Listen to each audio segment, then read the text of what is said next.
गुन्हेगारी जगताचा जो घेतो वेध तोच खरा गुन्हे शोध।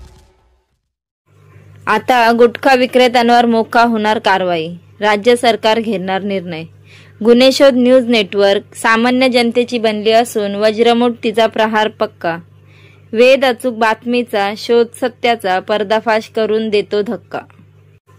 राज्यातील गुटखा विक्रीवर नियंत्रण आणण्यासाठी महाराष्ट्र सरकार आता कठोर पावले उचलत आहे।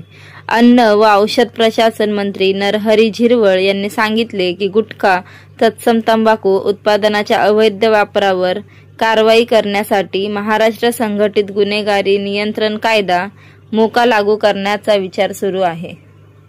राज्यात गुटखा उत्पादन आणि विक्रीवर बंदी असतानाही परराज्यातून अवैध साठे राज्यात येत आहेत।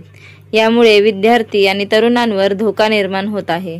या अवैध व्यापारामागील गुटखा कंपन्यांचे मालक, प्रमुख सूत्रधार आणि मास्टरमाइंड यांच्यावर मोका अंतर्गत गुन्हे दाखल करण्याचा प्रस्ताव सरकारकडून तयार केला जात आहे। मंत्री झिरवळ यांनी स्पष्ट केले की गुटखा, पान मसाला, सुगंधित तंबाखू आणि खर्रा यांसारख्या कर्करोगकारक उत्पादनांविरुद्ध जिल्हास्तरीय जागरूकता मोहीम देखील राबवली जाणार आहे। या वर्षाच्या सुरुवातीसच मोका कायद्यात सुधारणा करण्यात आली आहे। या सुधारणा अंतर्गत अंमली पदार्थ, तत्सम रासायनिक पदार्थांचे उत्पादन, विक्री व तस्करी हे गुन्हे आता मोक्या कायद्याच्या कक्षेत येतील।